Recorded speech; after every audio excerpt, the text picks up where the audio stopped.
오늘은 어떤 사람을 우파라고 하는가? 우익 진영에 속해 있는 사람은 어떤 가치, 어떤 방향을 갖고 있는가에 대한 얘기를 해보려고 합니다. 최근에 이제 SNS나 유튜브 댓글 이런 걸 보다 보면 어떤 자기만의 신념 같은 기준이 있어요. 그래서 이 기준에 도달하지 않으면 이것은 우파가 아니다, 이렇게 생각하는 사람들이 꽤 많은 것 같아요. 그리고 어떤 사람들은 굉장히 높은 수준의 점수를 딱 매겨놔요. 예를 들어서 이래야 되고 이래야 되고 이래야 돼 하고 자기 나름대로의 기준이 쫙 있는데 그거를 다 통과할 만한 사람은 거의 없어요.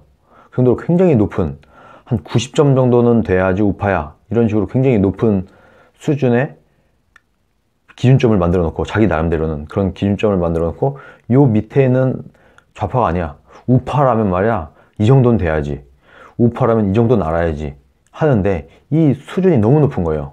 그럼 대부분의 우리 국민들은, 그리고 아마 그런 기준에 부합되는 자유한국당 국회의원이 몇 명이나 될지 모르겠어요. 거의 없을 것 같아요.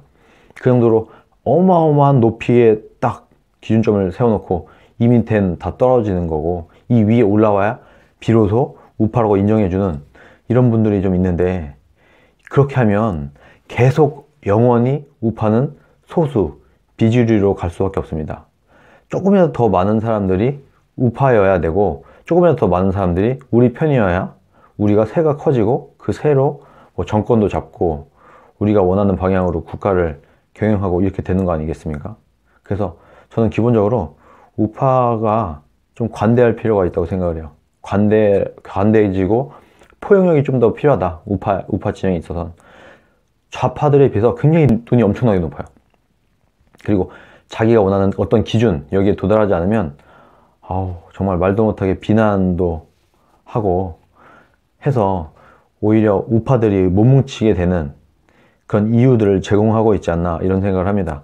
가장 큰 그 우파의 기준이 5.18, 최근에는 탄핵, 이런 문제들을 많이 들고 있어요. 예를 들어서 5.18을 아예 폭동이라고 하거나, 아니면 최근에 저도 이제 유튜브를 어젠가 그젠가 찍었는데 북한군이 개입했다라고 봐야지 우파야.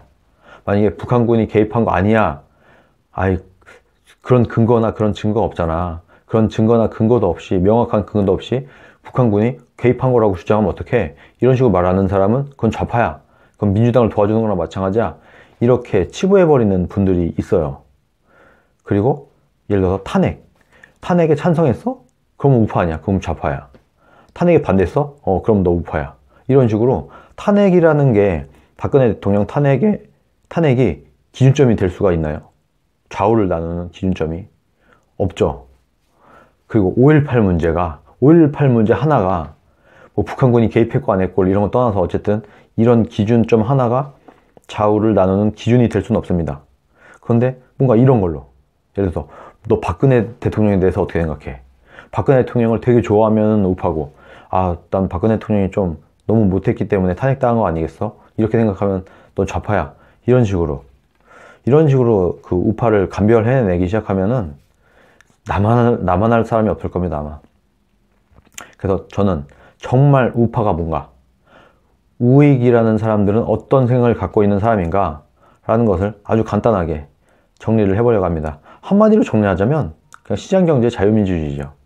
그러니까 자유시장경제를 지지하고 이쪽의 방향으로 국가가 가야 된다라고 생각을 하면 우파입니다.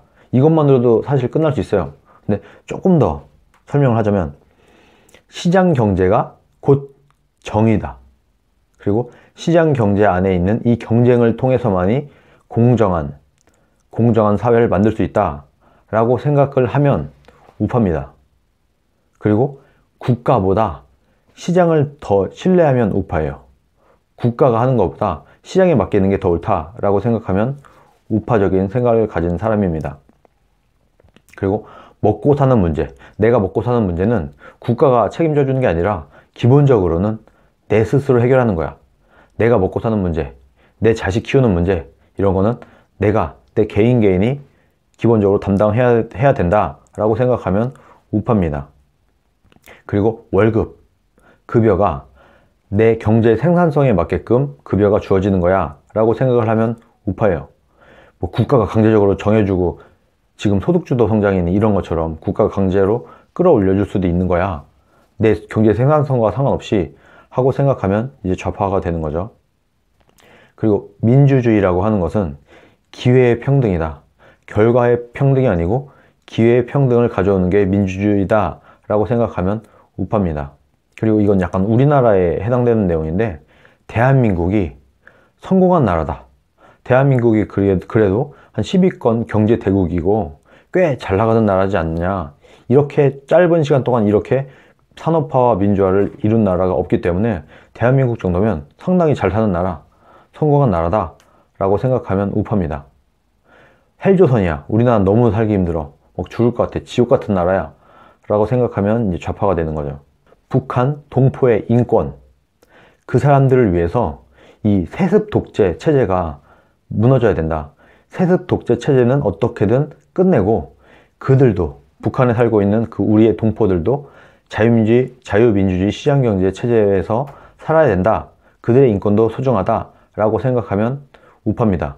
그냥 우리끼리 그냥 잘 살게, 쟤네들은 저대로 살라고 냅두지 뭐 하면은 좀 좌익적인 생각이 있는 거예요. 끝으로 국가의 목표가 복지다.